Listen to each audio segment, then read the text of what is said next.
Hey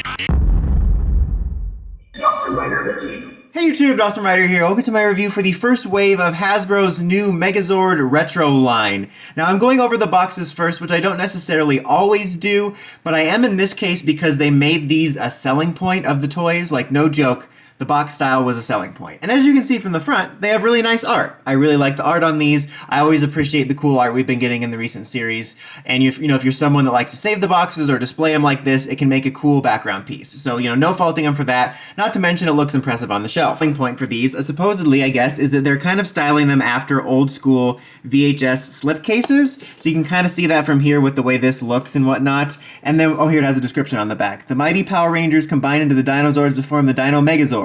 Thank you, Catherine Obvious. When you take it out, you get tissue paper. The exciting part is that this looks like VHS tape, and it kind of looks more like a homemade VHS tape, and that's kind of the selling point of them.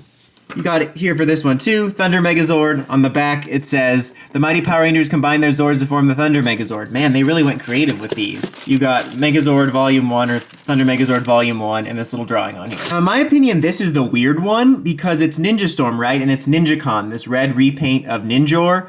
And the weird thing about this is this was never in the show. This was just a repaint done in the Ninja Storm line by Bandai. So there's this weird level of meta-ness to it.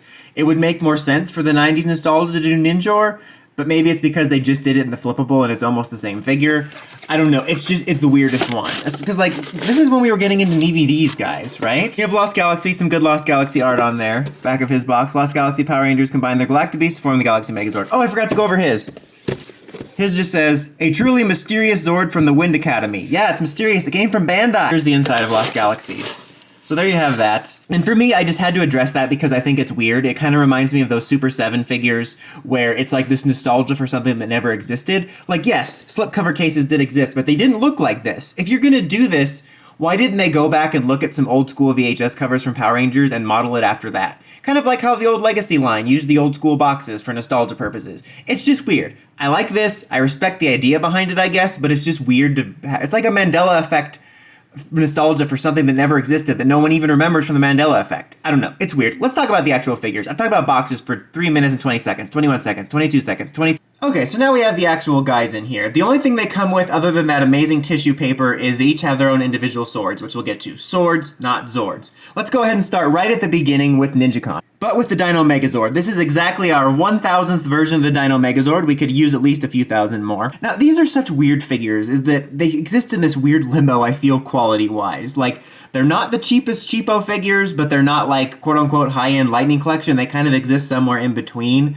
And they're like marketing towards retro, but they're also kind of in the kids line, and they just sit in a weird limbo. And let's talk about this look-wise, though. Overall, I think it's not bad-looking mold-wise. I actually think it has one of the strongest helmet sculpts that looks the most accurate. Maybe a little bit off, but one of the strongest ones I've seen. And the upper half looks a little bit cheap, but mostly looks solid, and the proportions look fairly accurate to it. The bottom half is where you're going to have, like, the worst paint, and this is where the people are going to come in saying Hasbro is trying to kill the brand because they didn't paint his feet, as if you would buy a brand to just purposely kill it. And then also, if you were going to, why would your method be paint apps? The point is that this half looks worse, this half looks a little bit better.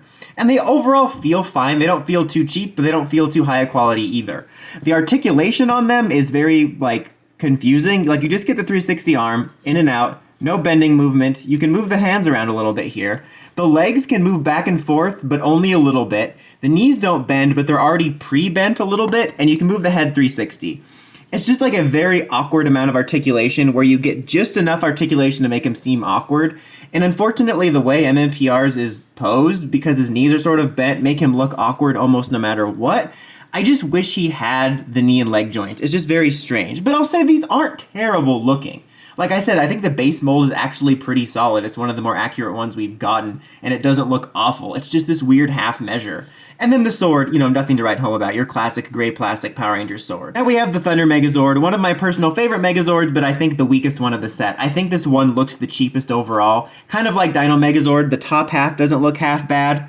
Get it? Half bad. I am brilliant. But the second half, not so great. But like his mold, unlike Dino Megazord, I don't feel looks as accurate. I think the bulk is actually right, but the way he's kind of like tensed up, like I'm hunching my shoulders behind the camera, you can't even see it. Can you tell that by that? Anyway, but like he just looks weirdly squished, and his face looks weirdly squished. Like it looks like someone is squishing his cheeks in. It just looks a little bit strange. So I don't think he looks as good. Also, check out the back, pretty basic, nothing. It actually doesn't look that bad. I've seen worse. I've seen it where it's like all red and it looks like at least they're matching colors. Anyway.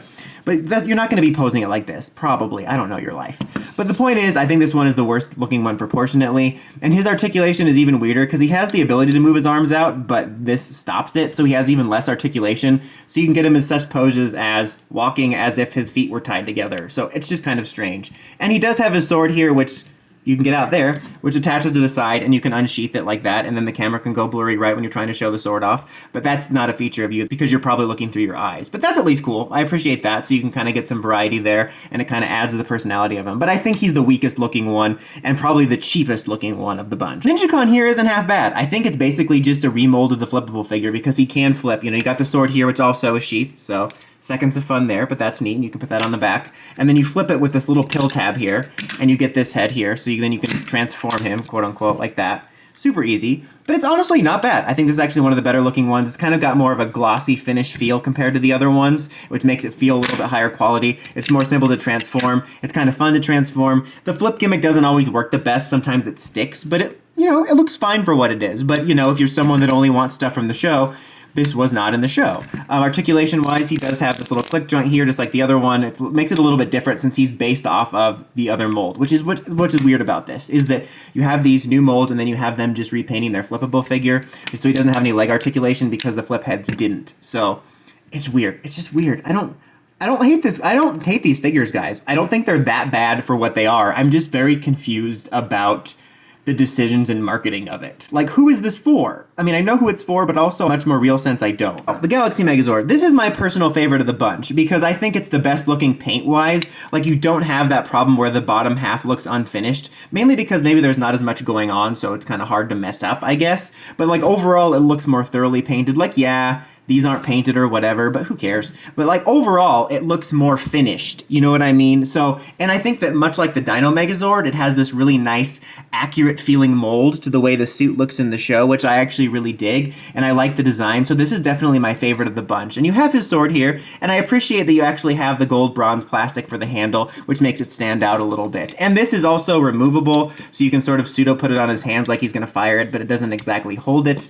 He's got kind of the same articulation problems, but he just comes off looking a little more natural, and he's got a little bit better range of this is a moment. A little bit more range of movement. Unfortunately, mine has a little bit loose legs. Not too bad, but just a little bit. But again, I think this one's the strongest one. Oh, and he's got the head articulation. All the articulations are the same, guys, except for this guy who's a total stowaway from another line. If I were to recommend one from this set, I would say this is the best one. Just for the sake of it, for scale purposes, here he is next to a like standard Dino Fury figure, next to a Lightning Collection figure. So there's just a smidge taller than the Lightning Collection. So overall, I don't know about these guys. I feel like this is a figure line that people are going to get mad at unnecessarily, but these aren't necessarily awful figures. I think that there's potential here. I'm just really confused about the sort of limbo they sit in. I would almost rather them, which sounds weird to spend more money, but then bump up the price to like 20 bucks rather than 15 and just make them Lightning Collection Megazord figures and give them articulation. They just sit in this very strange place where I feel like they couldn't commit to, is this for the kids line or is this the collector's line? And they come off not looking the greatest in certain instances. I'll say if you're really desperate for a Megazord figure and you like the looks of them and you know what you're in for, you probably won't hate these. But basically, they're not the best thing ever, they're not the worst thing ever. My recommendation is basically, this is kind of a cool repaint of Ninjor if you want it from the flip head line. This is the one to get if I had to recommend one. This one's not too bad if you don't mind what it looks like or want to paint it. Probably don't pick this one up, he's a smudge face. Speaking of smudge face, look at that face. So smudge and arrogant. That's about it for this one, guys. Until next time, don't forget, like, comment, subscribe, and climb the steps and ring that bell. See notifications for my videos. Dawson Ryder, signing out.